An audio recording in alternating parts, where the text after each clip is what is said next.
Oh, hi, Matt. Hey, Dustin. What's going on? Just recorded another episode. What's the show? Before the dust settles. Oh, yeah. It's Tuesday then. It's Tuesday. You might not be watching it on Tuesday. But maybe you are. Yeah. Today we have a special guest in. He talks about why you should own a pair of winter boots if you live in Saskatchewan and how that can open up your world. His name's Jay Brown. We talk about his awesome blog, and it's got some great hikes. He talks about a 100K hike he did in Saskatchewan, and Talks about search and rescue within the province. All kinds of things that we touch on. and how it all started, which is really fun. Yeah, so check it out.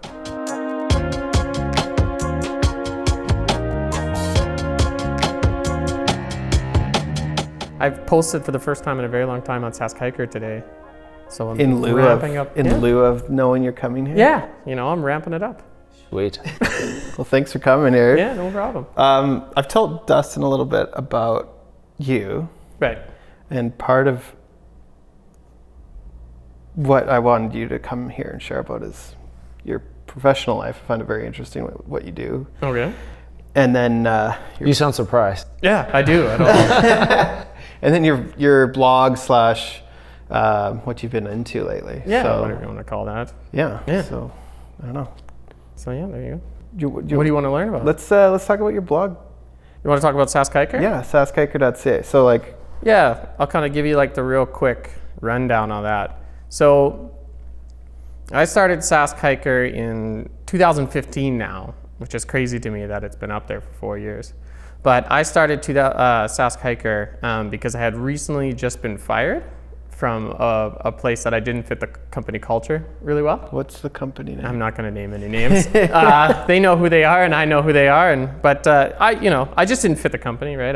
I have a certain personality that I've worked very hard to get better at, if that makes sense. But I was pretty young at the time. But so anyways, I was spending the winter unemployed, and I couldn't just stay in the house anymore.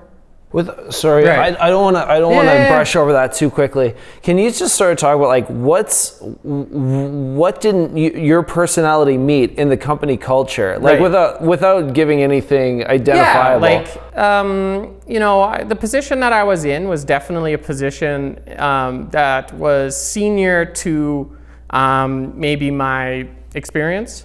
It was a great opportunity. I don't regret it at all. It actually got me going towards the path that I'm in communications and marketing. But yeah, no, it took, when you're younger, you just kind of think who you are is who you are, and you're just kind of going through life and bumbling along. And then you get in the working world, and then you actually have to really work with people. And you think that people like you, or you hope that people like you, but then you find out that people don't really like you because of the way that you communicate to them. And it's 100% to do with like the work setting. Right? Like if I were to just go for beers with somebody or whatever, you'd be able to mesh a lot better. But in work, there's stakes involved, there's jobs involved and whatever. So my personality lends to, through excitement, because I get really excited about things very, very quickly. In doing so, I can tend to bowl over people. Not intentionally, but like leave them behind because I'm already sprinting down the road and being like, let's go, right? I've never been one to sit and wait, and it actually is like painful for me if I have to sit and wait, especially like I always describe this as like I'm the polar opposite of the most stereotypical accountant that you can think of, right? Like think of somebody who's following every single step, 1, 2, 3, 4, 5, right? I'm starting in step 20, then skipping back to 2. I don't care about 5 and 6 because they're not that important right now. We'll circle back to that later. Do you pay your parking tickets on time? I do. Okay. I do pay my parking tickets. But that's the thing is like, while like from the outside, it looks like chaos. I think I'm an incredibly organized person. I have everything laid out. I know exactly what I need to do in a day. That seems very entrepreneurial. Like I liken myself to being that way as well, and I feel like that's an entrepreneurial trait to just be like, okay, I've got an idea, and I'm going. Yeah, I think so. I'm not an entrepreneur. I often wish I was or aspire to be. I think just even your Sask hiker, that's pretty entrepreneurial. I don't think it always has to be defined as like a business every time. No. Well, that was the thing about Sask hiker is like it kind of has turned into a business, not one that I have to like maintain every day. But I've gotten lots of opportunity from that. I've been paid to go to places. I've gotten thousands of dollars in free gear, which as somebody who likes spending time outside, like that's worth more than money sometimes it feels like. Like I got this really nice North Face jacket one time and I was like, oh my God, like I can't believe I finally got something this good, right? And then I put a hole in it next summer. The summer after, I was cutting the lawn at the cabin and I got too close to like an evergreen tree and it pulled a hole out of it. I was just heartbroken. One of those down. Yeah, like a real nice down one, but it's patched up. It looks good now. So sweet. But yeah, like Sask hiker, you know, kind of circling back, right? Like it kind of came out of like a necessity to do something because there's only so many cover letters you can write in a day, right? And it becomes really discouraging when you write cover letter after cover letter, tweak your resume, searching for jobs, refreshing Indeed every 15 minutes, hoping something new pops up, right? You can only do that for so long before your mental state starts to deteriorate. And I grew up outside. Like I grew up in what I can only describe as like one of the most luckiest places to grow up as a kid. So we had 100 acres acreage, about half an hour east of Regina, near a town called Qu'Appelle, right off the number 1 highway. And our 100 acres is part of a continuation of trees, of poplar trees and whatnot, that didn't get clear cut for farmland. Like ever. So it's totally. So it's 100% natural prairie forest, temporal forest. No, what kind of forest is that? Doesn't matter. Don't quote me on that. I'm not a biologist.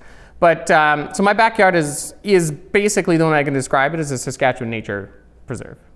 So, you know, it was not uncommon to go back out there and have a herd of 100 deer. And, you know, we have wetlands out there, so we'd have geese and ducks landing in. 2 summers ago, we obviously I don't live at home anymore, but we had storks nesting in there. Or not storks, cranes, sorry. Nesting in there. I've pulled out numerous moose sheds, badger holes or whatever, right? So like my brothers and I spent our whole life out in our backyard, which was the coolest backyard ever. You could go build forts, you could get lost. Like the real 100 acre. Whatever. Yeah. It was like our own little slice.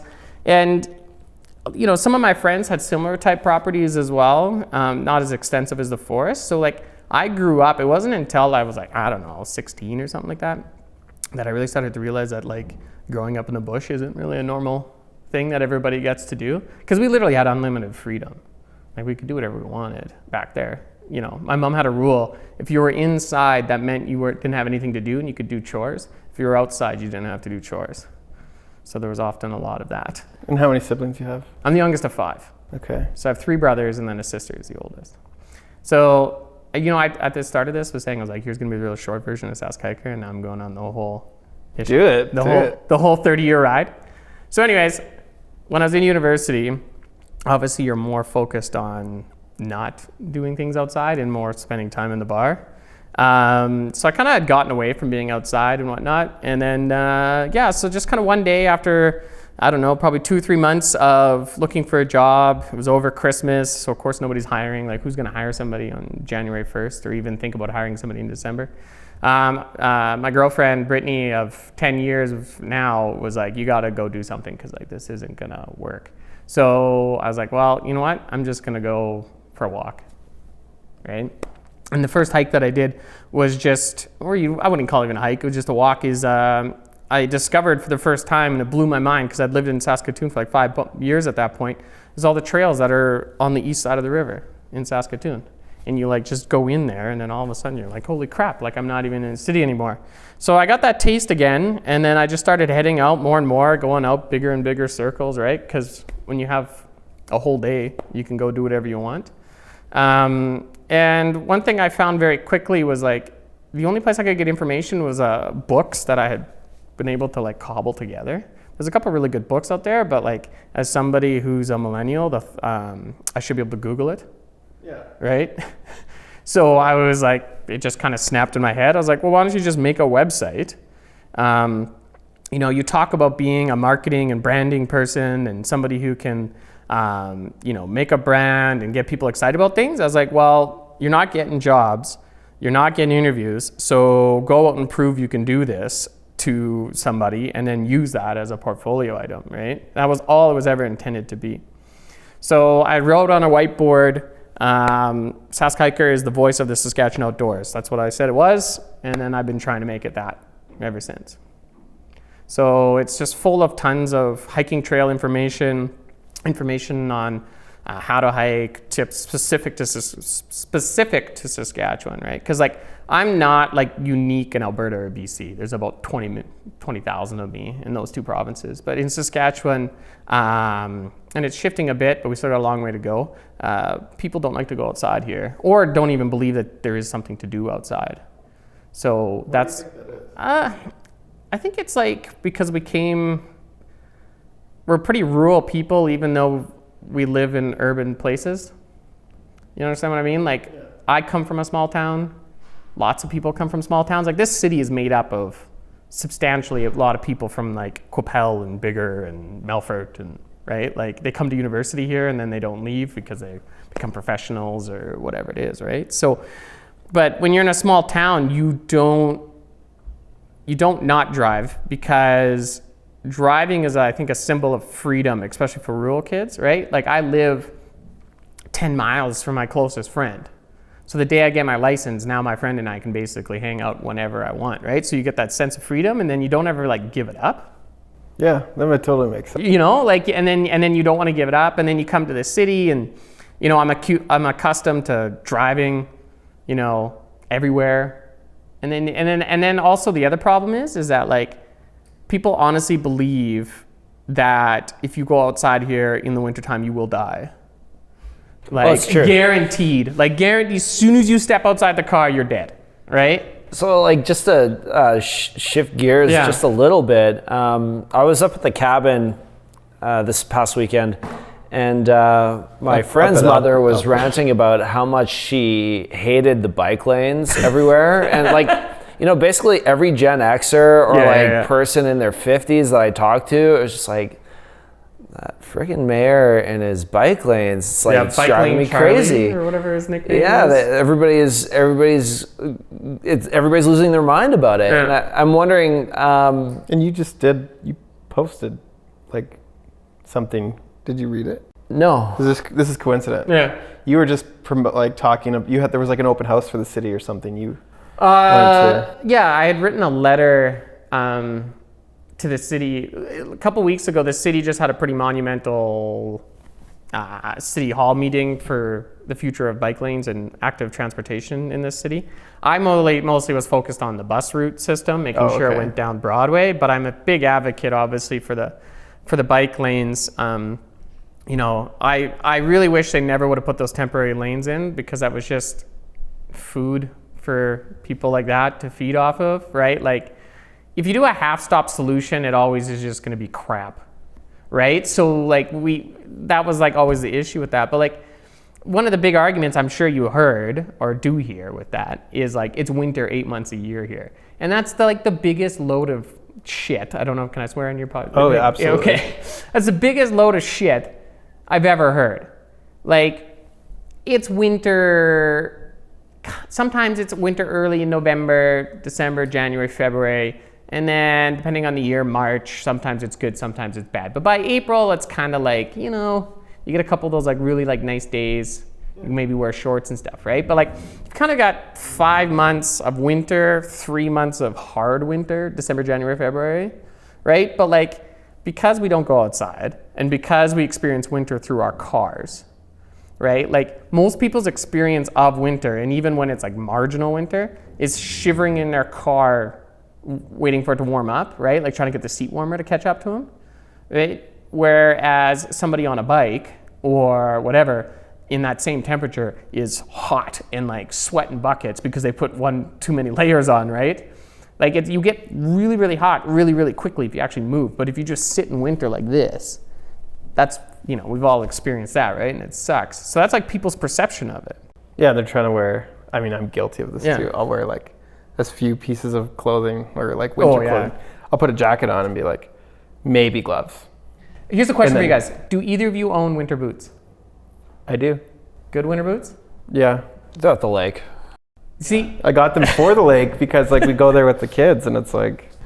I start asking that question to people, especially people who say like winter's cold, be like, hey, do you own winter boots? And most of them be like, oh, no, I don't own winter boots. And it's like, well. Yeah, I wear my Aldo shoes. Yeah. Like I got little sneakers on and dress socks on and my feet are cold for some reason when it's minus 30, right? Like I'm not saying I clod hop around here in winter boots, but like if I want the option. It was actually only last winter. I was like, we never played outside with our kids. And it's like, the kids always go to school with everything, right? Yeah. They have to walk to school, so you get them boots, ski pants, scarves. And I was like, my wife's like, why don't we go sledding? I'm like, I think it's literally because I don't have boots or ski pants. Yeah. So this is last winter, and I was like, so we went and bought ski pants and boots, and it's like, now I can go sledding, and I get way too hot.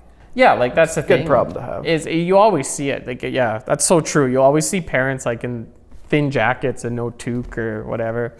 And once again, that goes back to that, there's a bit of that rural culture that feeds in, right? Like, you are almost, there's something in Saskatchewan, I don't understand it. Dressing warm makes you look like a loser. Ever notice that? Like the perception of it. The perception of it, right? Oh, look at this idiot, he's got a toque on, right? Like, you know, like it's like there's literally, there's literally a perception of that. Like if I were to walk down the street in a scarf, you'd be like, people look at you differently, honestly. Like, and I think it's because like Saskatchewan people pride themselves so much on like their vehicles and their houses and like moving from hot spot to hot spot that if I dress really thick, that probably means that I don't have a car. Is that a Saskatchewan thing, or is that a generational thing though? Like I'm wondering, like, do more millennials just like, yeah, whatever. Yeah. Like I my car sucks. If I don't have to use it, that'd be great. I think the city has like, you know, and it's easy for me to sit on the couch and just talk about, critique things, but I feel like there's a big transportation issue that we're trying to overcome in this city. And it's like, obviously there's two rival factions. One that's like, look, I'm gonna go live in the burbs, just make sure that there's enough roads for me. Yeah. And there's a whole bunch of other people that I think are a lot younger that are changing their perception of what they value and what they want and what they want in life and what they want in the city that they live in. And I think we're, you know, what Charlie Clark is trying to do is like really admirable, but I think it is really hard, especially if like you've got two different groups that want different things, and you're trying to accommodate everybody. That's going to be difficult. You have to likely piss some people off in order to make some real change, some real sustainable change. For sure. And well, the other thing is like people's perception of it. You know, you always hear like nobody uses those bike lanes. I was thinking about this actually on my bike ride to work today. So I bike from Willow Grove. I live literally on the edge of Saskatoon. My backyard is nothing. There's no city there. It's Highway 5, right? I got the berm and stuff. So I couldn't be any further from my office on Broadway. But if I want... Evergreen would be further. Evergreen might be further, but that's like another. But city I think the new roads actually make it easier to cut in. They can go more by the crow flies. They can cut in. No, maybe Evergreen is further. I don't know. Bright might be further too. Bright might be further too. But if I really wanted, I can bike from my house to Broadway. I would say about 80% of the way, either on a multi-use path or a bike lane. If I really wanted to. It's not the most direct route. I take streets and stuff, and that's one of the benefits of having suburban streets where people want to be able to drive on them is they're super, super wide and nobody's ever parked on them. So you basically have your own bike lane on a suburban side street, right? So it works great for me. Not everybody's comfortable biking in traffic, right? But like, yeah. But, you know, going back to what I was saying originally, right? Like people always say, you know, I never see anybody use the bike lanes. I never ever see anybody use the bike lanes. And it's like, of course you see them using them because you're not looking for bikers, and B, you're not using that type of transportation. When I bike down Meewasin, I don't see any cars. Yeah. Right? So like, why would we have roads, right? Like that perception of it, right? Like I understand that's taken a bit of a stretch, but you understand what I'm saying? Right? Like your perception is your reality, right? So once you get on a bike, all of a sudden you start realizing there's bikers everywhere, right? And the amount of people who bike in this city, I would say unscientifically, has doubled since last year. Like last year when I biked to work, I might see another biker on the way to work, and now I actually encounter bike traffic. Like I have to pass bikers on roads, or they pass me, or we have to negotiate each other, right?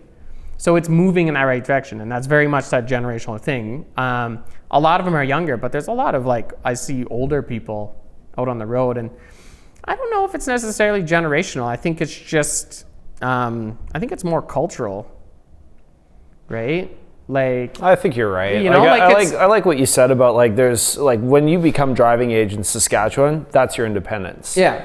I think you're totally right, and that's like a badge of honor. I think even stuff like getting your driver's license first try, that was a badge of honor. Oh, that was huge. So going back to I was the youngest of 5, all my siblings passed on the first try. Pressure. Oh my God, that's like the highest pressure test I've ever had.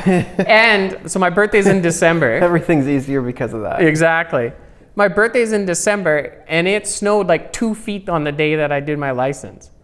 So it was just like a blizzard. And I was just like, okay, Jay, you can do this. This is the time to buck up. This isn't a city. No, thank God it was only in Indian Head. So it's not like I had to deal with city traffic. But, Indian Head's busy. 56 has got some people on it, and Main Street's got traffic, got the 4 ways.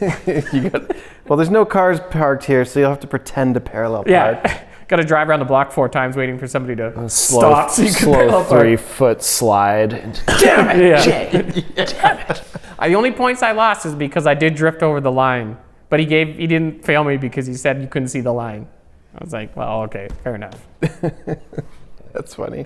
But yeah, it's going back to that, things are shifting in this city. This city is becoming more and more urban. Mostly because I think our generation or younger generations have experienced the world differently too. There's lots of people, and and I don't like putting people in buckets because that's not fair to people, but we're putting people in buckets right now. So there's people of a certain type, I would say many of my neighbors in Willow Grove and whatnot. Their idea of a vacation is to go to a resort and then come back, right? And that's exotic to them. They never actually experience anything else. So that's where there's difference in the way that my friends and I travel. We travel very much on the fringe of okay, well, we'll figure it out when we get there. Take public transportation. Maybe we'll rent a bike. Maybe we'll take a taxi or an Uber or whatever, right? We're okay with getting ourselves from point A to point B without it being panicky. Whereas there's some people that would literally be their worst nightmare if they had to get themselves back to the resort, right? So there's that part of it too, right? Where's the free beer? Exactly, yeah. It's never free. It's always $5 when you land. Why would we leave the resort? Oh, you're saying at the resort? Yeah. Oh, I was saying when you land, they always have some guy who sells you beer. They have curated, literally, the perfect experience. And you just want to shit all over that and leave the resort? Are you kidding me? Yeah, exactly. I always thought, oh, it's so great. You just spend all day in the pool, and they got a swim-up bar. It's fantastic. To be fair, I've done it a time or two. Oh, I've done it. I've done it too. You got to experience it. Boy, is it fun. But I hear you. And I think there's another thing to that. People don't like doing what their parents did just because their parents did it. Yeah. So it's a good reason not to do it. That's true. Time to do something different. Yeah. So. Well, that's very true. I've been fortunate. My parents are my parents and I are similar people. My parents aren't the stereotypical people by any means, right? In their 60s. So I've been exposed to it throughout my whole life, which made it a lot easier to just continue on in adulthood. But there's definitely people that I know that first trip they did on themselves was a big step for them. That was really a huge risk. And then once they do that first risk, then they're fine. But have you ever done any fun hikes with your parents, international hikes with your parents? No. I've never been able. That's a good idea. I should do that. But no, I've never done that. Most of the hiking that I've done is with me or my girlfriend. Is most of the hikes that we do. So, we try and do some pretty big hikes every year. Last year we did less for some reason. I don't know why last year we didn't do as many hiking. It seemed like we were busy all summer. I don't know. Summer's so short sometimes, it feels like. But what are some easy layup hikes for people that are like, okay, this is kind of cool. I wouldn't mind trying one. Yeah. From Saskatoon, like a radius, whatever. Yeah, I would say like kilometer radius of Saskatoon. If you were doing, if you want to do a backcountry hike, the easiest backcountry hike you can do is Grey Owl. Because it's well marked, well set up. There's lots of people on the trail. There's 3 campsites along the way, so if you can't make it, you can stop short. It's still a 20-kilometer hike, 22 kilometers, I think. It's 20 kilometers to the campground, and then there are 2 kilometers from there to Grey Owl's cabin. You drop your gear, and then you do the last 2 kilometers. Like, that's a really good backcountry one, because you're along the lake the whole time. There's fresh water. It's really easy. Like, you can't go wrong with that one. But like when it comes to more of the front country stuff, that's where Saskatchewan is like sadly really limited. Like either we have like a 2-kilometer walk, which like 2 kilometers is literally nothing. Like that's a walk across downtown, not even, right? It's like a half hour. A half an hour, which some people think is quite large. There's that, and then half hour from my car. Yeah, but like there's that, and then there's not a lot like the in between, and then there's some like really big 20K ones. But like our hiking infrastructure definitely needs some TLC, that's for sure. Like I'll be honest. Like, so I followed your blog for some help finding the the sand dunes. Yeah. I don't know what they're called. Well, the sand dunes. Okay. Like there's the Great Sand Hills. Did you go to those ones, or did you do the ones by Douglas Park? The one north of Maple Leader? Creek. Yeah. But I went there because you had good directions on how to get there, and I was like, "This is good." And I was like, "There's parking. I could just walk." That's nice and close to my car. Well, that's a big thing on Sask Hiker that I knew right away is like because the infrastructure is poor, the wayfinding is really poor to the trails.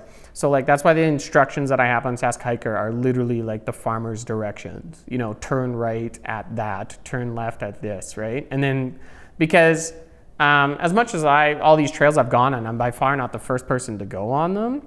There's a wall that's created from there's people like me, and I'm not unique by any means. And then there's people behind that, and there's a wall there that I've noticed, and that wall is that first step. Or that feeling of having to take the first step. There's a lot of people that just won't step over it or climb over the wall because they don't know what's on the other side, right? You understand what I'm saying? Whereas like people like me and we'll just climb over the wall and figure it out when we get over there, right? So what my whole goal was with that and with Sask Hiker really is to break down that wall as much as possible. So you can actually see over the wall. There's still a hump there, but you can see what it is and get a peek at it. So then I'm much more comfortable when I get there. And then when you get there, you know, you can be like, okay, I remember this. He said that this was going to be there, so that's there, so I'm in the right spot. And right, he told me to turn left here, so okay, that's great. Right? And you had photographs. And exactly. So you have a bit more of a mentality, and that's like what Sask Hiker is really at its core is like tried to focus on is just like that type of information, because you find a lot of, you know, I do like to write creatively when I can, but a lot of hiking blogs, they'll talk about them on the trail, which is great, but like, how do I do it? Mm-hmm. You know, I know you know how to do it because you're an experienced hiker and you're okay with it and comfortable, right? But I want more people to do that because like what I'm doing isn't special by any means. I'm just walking with weight on my back. We've been doing that for 100,000 years, right? So it's not like it's a special thing. But you have a culture that doesn't. With a culture that drives and things being outside is insane most days, right? Like that's the thing, right? And it's, you know, it's just getting people, I just hope, like the biggest thing about Sask Hiker that I've, you know, it started out with me being a portfolio item and it did get me my next job, which was great. 100% it did. But like now it's kind of turned into a thing for me. You know, I could make more money on it if I wanted to. I carry enough web traffic, I could put ads on there and probably pull a couple $100 a month out. But I don't, because that's like, I don't want to maintain that. And also, it's just kind of like I don't know. It's like a nice charitable thing, I guess I can do without tooting my own horn too much here. So I think it was Chad Reynolds that I remember talking to had like gotten a call from Google or somehow got connected with Google Maps and was able to strap one of those backpacks on and start hiking around, mapping out trails for Google Maps. Yeah, I've seen that. Do you know anything about that? I think it's like just a random program they did. I don't know if they still do it or not. Because I know like Grey Owl Trail, I think is fully mapped for sure. You can like go every step of the way. And also the, because Grey Owl Trail, it's Kingsmere River, you have to like, is right here. And then there's the portage route that goes around and then you go the other way. And I think the portage route's also on there as well. There's actually, you know what, going back to your original question, you're talking about like a really good hike is also on that exact same trail. Instead of turning right to go to Grey Owl's Trail, you turn left and cross the river. And then like 1.5 kilometers in is a backcountry site, South End campground. And it's like unreal because it's less than 2 kilometers from your car. So you can like haul in a case of beer if you really want and not feel bad about it. Like really bring in, like, you know, you don't have to think about going light.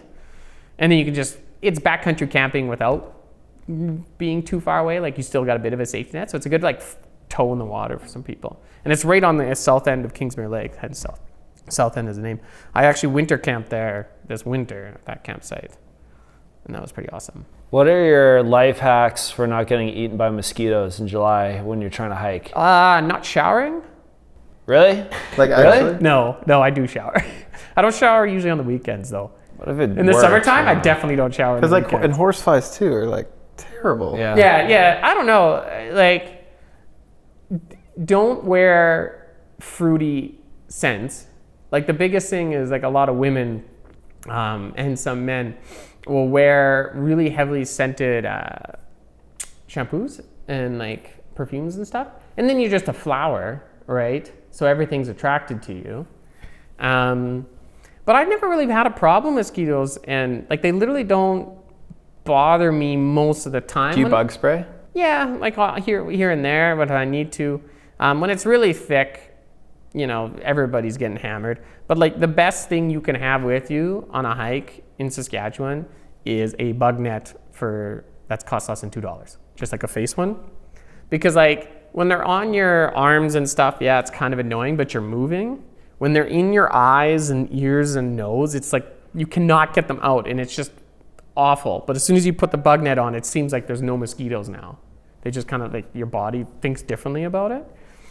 But like, yeah, I've never had a problem with them. Now, when I was in high school, 2 of my brothers and I all worked on the same bee farm.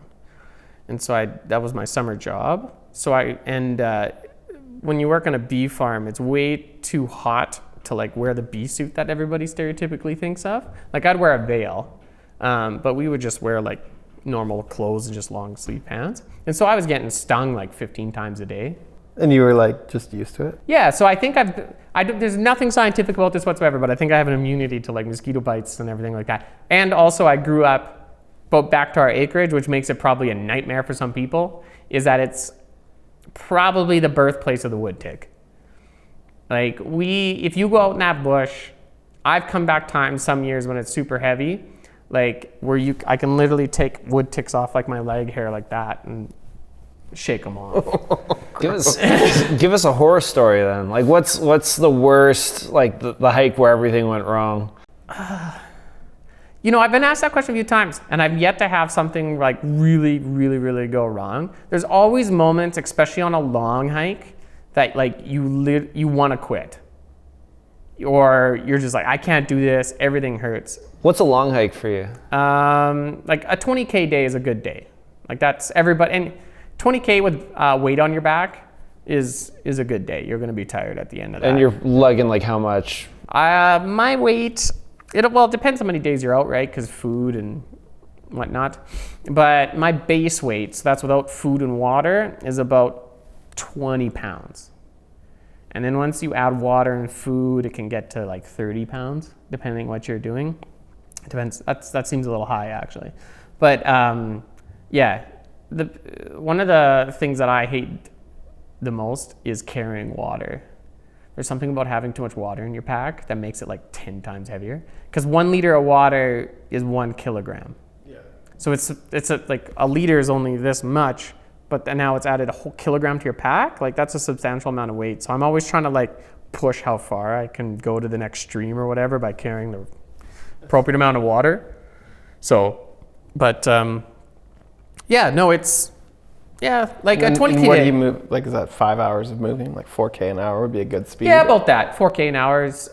Yeah, Brittany and I, usually average anywhere from 3.5 to 4K an hour. Obviously, as the day goes on, your hours get shorter or your distance gets shorter, right? But like, so Brittany and I, 2 summers ago now, did the Boreal Trail, which is a 110 kilometer trail up that goes across the entire Meadow Lake Provincial Park. And we did that over 5 nights together. 110 kilometers in 5 days? Yeah. So, amazing. Yeah. So we were doing the biggest day, like. Where'd you park your car? We parked it at Kimball Lake. Was it a loop or like you? No, it's a line. We actually got a guy named Dean. What a saint. Dean. That if you contact Dean, we'll pick you up and he will drive you to the Cold Lake side. So you're hiking to your car the whole time? Yeah, you walked, like we finished touching our car. Which I've never been so happy to see that 2013 Jeep Compass in my life. Like when we were done that hike, opened up the back, and there was a bag of salt and vinegar chips in there, and I don't think it lasted more than 2 seconds. Like literally just inhaled it. And then when we were, went for a swim just to loosen our muscles and whatnot, and then we were going to drive back to the cabin at Candle Lake. And then spend the weekend there. I think it was a long weekend. That's the way we timed it. And we stopped in Meadow Lake, and I think we got like a $45 McDonald's order and just demolished it. Like not a scrap, like not a French fry fell in a crack that somebody didn't like desperately fish out. You're like getting bag fries. Yeah, it was just because after 5 days of eating like, trail mix and dehydrated food and whatever, like you just don't want that. You want something just substantial, You're just like a... Would you have been down weight too then? Oh yeah, I probably was. I bet you we were probably both down like 5 or 6 pounds. Well, maybe not that much. I don't know. I never really weighed myself. I wish I should have. But yeah, I definitely felt lighter by the end of it. But then you gain it back like in 48 hours. At McDonald's. Yeah. And then some. Well, when we got to the cabin, my mother-in-law was laughing at us because there was a tray of vegetables there, and we hadn't eaten a vegetable in a week. So it was just like trying to get as many cucumbers and carrots and like whatever. You're trying to figure out when to breathe. Yeah, and it's like, it's so insane. Like your body, like my body craved it. Like I've never had, when you pull yourself away from that stuff, the type of craving you get is like insane. Like your whole body's like, I need minerals and vitamins that aren't whatever, right? Like I can't imagine. So my oldest brother, Troy, has done a lot of really interesting things. And one of the things that he's done about 4 summers ago is he canoed by himself from Calgary to Saskatoon along the Bow River and then the South Saskatchewan River. And he lived off of rice and beans, and I think he caught the odd fish type thing. But he was by himself for 31 days. So it was a whole month, the whole thing. And I picked him up in Rotary Park. He paddled in. And I picked him up, and it was so funny because like there's people in the park just enjoying their day, not understanding the momentousness of this. And you're just like this bushman, long lost brother. Yeah, this bushman like paddling up. Like he had this big like 30-day beard and stuff, right? But I asked him, I was like, "What do you want to eat?" And he's like, "I want homemade burgers. Like just make me the biggest homemade burger you could possibly do. Just beef." Yeah, I just want beef. So yeah, it's funny how like your body can kind of get toned out of that stuff or whatever, but yeah. So, but yeah, like I was talking to some friends about this, and I don't know how to describe it. It was weird. It was like on that, like not eating properly for like a week or hiking or whatever. I get like more satisfaction out of like delaying doing something or like forcing myself not to do something than actually doing it sometimes. You understand what I'm saying? Like actually the testing myself to see if I can do it or like not do it and then and then I get more satisfaction out of maybe not doing that thing. So like a big thing is like I'm not cheap, but I definitely enjoy not spending money. Right? You understand what I'm saying? So like when you're tempted by things And some people just buy it right away and they'll get that satisfaction about it. I actually get a ton of satisfaction like holding myself back. Better not. Like that? Like that? Okay, here's a question about perceptions. Yeah. When you're on that hike, that 100K hike, day 4. Yeah. Like, looking back, is it your memory looking back very fond, but in it was hell, or was it great the whole time? Or yeah, like I think about back on it, and it's very, very, I have great memories of it. But you don't not remember the pain. But like the thing about the pain or the mishaps, those are the good stories that you like sharing with people. Like nobody wants to hear the story how I hiked for like 5 days and it was really great. I guess that's a story I've kind of told, but like, it's not that interesting of a story. Great, and I had fun. Yeah. And there was bears, and they were just playing. And I learned a lot along the way. Yeah. There were signposts there that described berries, and so I read them all. Exactly. So, like on that, like now that you said that, like it was day 3 was our worst day. Because you kind of go in and out of civilization on that hike. Like you'll kind of come back into campgrounds and then back into the trails and then back into the campgrounds kind of thing.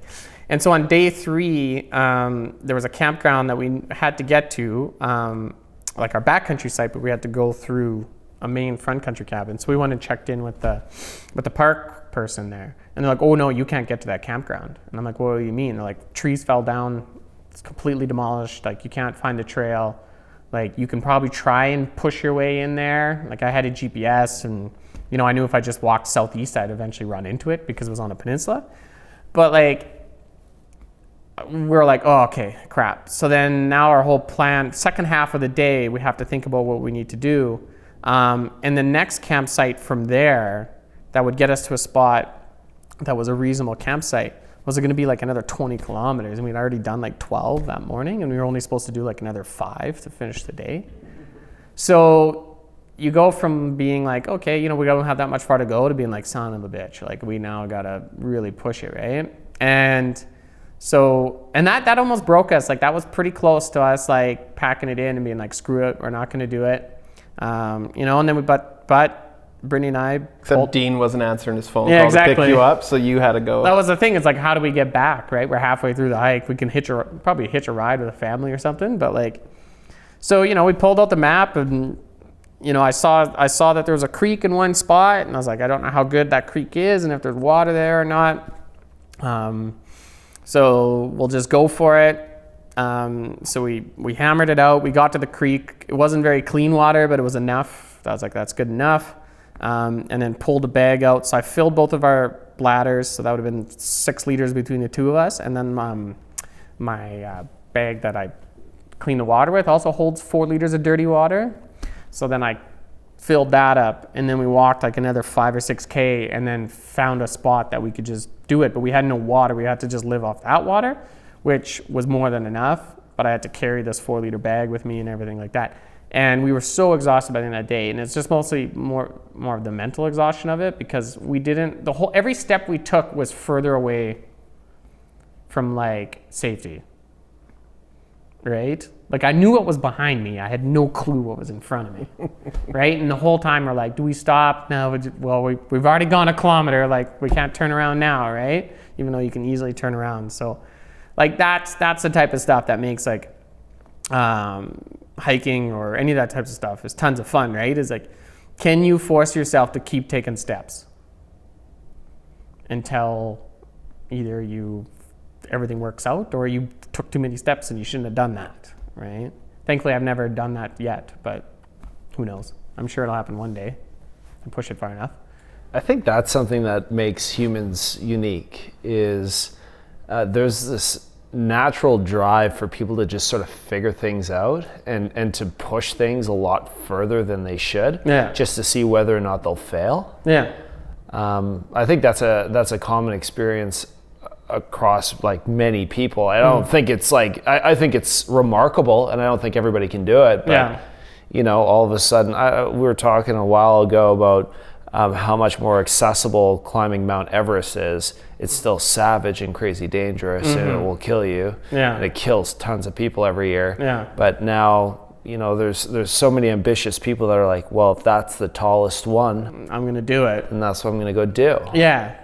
I mean, you pay your way as long as you got enough money, right? Like you can pay a Sherpa to get you up there. Yeah, but still, like even if you can do that, you might be paying a Sherpa to lead you to wherever you're going to fail and die. Exactly, yeah. It happens all the time. For sure it does, yeah. But like, you know, like with everything that you're saying, like there's got to be some life lessons that you bring and apply to other parts of your life as well. Like you're clearly becoming more resilient as a person, and you're finding like a mental state that you can operate in even when your body is under havoc or under stress. Yeah. And are you finding other areas of your life that are benefiting from from you figuring this stuff out? Very much so. And like I want to put the caveat on this that I am not an extreme person by any means. There's people that I know that are 100 times more extreme than me. Like I'll never do an ultra marathon. I have no interest in doing a 50-kilometer run in a day or anything like that. That's never been my cup of tea. But like, yeah, but to answer your question, so I volunteer at Saskatoon Search and Rescue in the city here. So we're a volunteer organization, and we get activated by the police to go and find people. We do more search than rescue here. It's not like, North Shore or whatever that's out in BC, like they're helicoptering people off cliffs. We do deal with mostly more like Alzheimer's patients that walk away or people that get lost on rural roads and stuff like that. But anyways, that being part of that organization has made me tremendously more resilient, because it's the first time I've ever done anything in my life where what I do actually matters, right? Like when we're activated, that's real. That's a real thing. There's somebody out there that's in desperate need. Like we don't just get activated for the sake of it, right? Like there has to be a reason for us to go out, and we need to know like a last known location and a bunch of other parameters, right? But that's like, I didn't realize that when I started Search and Rescue. Like I started it because a lot of the people in Search and Rescue are like me. We're outdoors people, right? Because by the very nature you're operating outdoors, you got to be comfortable being out in the bush and everything like that, right? But so in my career, my career, especially early on, was very stressful to me all the time. I was always very stressed out. Coming home quite angry or like just not that I couldn't handle it, but just letting the stress build and build and build and build, right? And not the first search I went on, but the first search that I went on that we failed put all of that in perspective for me. So we were out on a search here in the city. It was an elderly gentleman, Alzheimer's, wandered away. And me and my search partner that day, who were on search, missed him by about 200 yards. Which 200 yards isn't that far, but it's pretty far in the dead of night. Like I'm not gonna see him in 200 yards, right? And you have to make those decisions as you're searching, right? Like I never in a million years thought he would have ended up where he was, because he could barely walk. And he got himself in a place where I never thought he would have went, so we didn't bother to search there. And those are the decisions you got to make, because you can't search everywhere, right? So I searched until about 4 or 5 o'clock in the night, came home, slept like 2 hours, texted my boss, and I said... Like you mean in the morning? In the morning, yeah. Sorry, what did I say? In the night. Oh, sorry, 5 a.m. in the morning. It was still dark because it was wintertime, so I guess that's my perception of it now. Slept a couple hours, went to work, and then was like, okay, I got there's stuff I got to do at work, and then I'll go out afterwards. And then I get the notification at about noon, stand down, subject located, deceased, right? So he didn't make it, right? I don't hold it that it was my fault or anything like that, because I knew there was only so much you can do. But that spot in the city, when I drive by it, I can't not think of him. Every single time, right? Mm-hmm. So that all being said, in my job, nobody dies. So I always remind myself of that. And I still get myself stressed out, or I will let myself run up faster and faster, because I love the feeling of it sometimes. Like I think sometimes people like the feeling of being stressed, right? You get that feeling of like, I got lots to do and I can do it or whatever, right? So I will let me get there. But at the end of the day, I can release it a lot faster. Because it's like, well, nobody died today. I didn't get some copy written, or I didn't get a proof out, or, the email we wanted to send to our customers is going out 2 days from now, but we wanted to go today, right? Like those are all important. I take a lot of pride in hitting deadlines and whatnot, but like, it's not the same, right? Gives you perspective. Yeah. So that's the type of stuff that really helped me build more resilience, right? Is like doing that coupled with some of the other stuff I'm doing. But like that, like I'm not one to like think about, because I think you're a summation of everything that's happened in your life, and there's small things that are happening, whatever, but that's by far one of the biggest defining moments in my life in terms of how I think about how I would do my work. So. I like that. I want to talk about your blog just a little bit more. Is that okay? Yeah, whatever you want. As an influencer. Oh God, don't before the Instagram. So you were saying you've been sponsored a few times and have different opportunities. Like, what have you found as far as like feedback from people using it? Like actual just people enjoying it. Like, do you hear all the time from random people that, oh, I liked your blog, or emails or comments, or what's the kind of reach you're getting? Are you getting quite a bit of like traffic on certain posts and stuff? Yeah, like my reach is pretty strong. As we ramp up into the stronger hiking season, I'll probably carry 300 to 400 people a day on the website, which is a pretty substantial amount of people, I think, for zero marketing dollars. So yeah, I carry a decent amount of traffic. I know the reach is pretty far. And I've had lots of people, like when I first started doing Sask Hiker, I never in a million years thought somebody would ask me about it because they saw it without me telling them about it. So the first time that happened, I was like, oh crap, okay, that's really cool, right? Like I haven't talked to this person in 2 years, and they're like, Sask Hiker, I used it the other day, right? So that's always a pretty cool part about it. But like, if you go on Sask Hiker now, you'll notice that I've really pulled back on content, especially on my Instagram. I posted a photo today for the first time since November, I think, actually. And a big reason for that is actually because of the attention that I was getting from people. Was that I was starting to get people, like acquaintances, loose friends or whatever, right? Not your core group of people, but if you saw them in the grocery store, you have a conversation, right? Those type of people. Asking if I was working. I thought I was hiking 24/7, right? And is that bad? Yes and no. You think it's a dig? A bit of a dig? Or like it's a weird question. I don't know how I felt about it. I still don't know how to feel about it, but for some reason it didn't sit right with me. So like, and I don't think it's a dig, because I think what it was is like, that's not who I am, right? Like, Sask Hiker is one but a part of me, right? And I don't want to be always known as Sask Hiker. It's a part of me now, and it's a great part of me. It's a positive thing. So I'm definitely known for a lot worse things than that, right? But there was that, like, people asked me if I was working, if I was hiking, if I was doing it full time, and because what the problem was is that I was in this mentality that I had to post 5 days a week, right? Especially early on. So I had to post 5 days a week. So when I was going out and it got to the point, and I enjoy photography, right? I'm not as a photographer like you, but I'm a hobby photographer, right? That's another part of what I like doing when I'm outdoors. Was that I was starting to get in the way of enjoying myself by trying to get the photos that I needed for Instagram. Right. Now you're doing it for the wrong reasons. All of a sudden I wasn't stopping and listening anymore. Because when I'm out there, my senses are a big part of what I really try and draw in. Like, it's more than just like, to me, it's more than just just walking. It's what you're hearing and feeling and the sound of things, right? Like, I'm really try to be in tune with that. And I was starting to get away from that. So that was the other thing of it. And then the other part of it is that those photos weren't helping the core mission of Sask Hiker, right?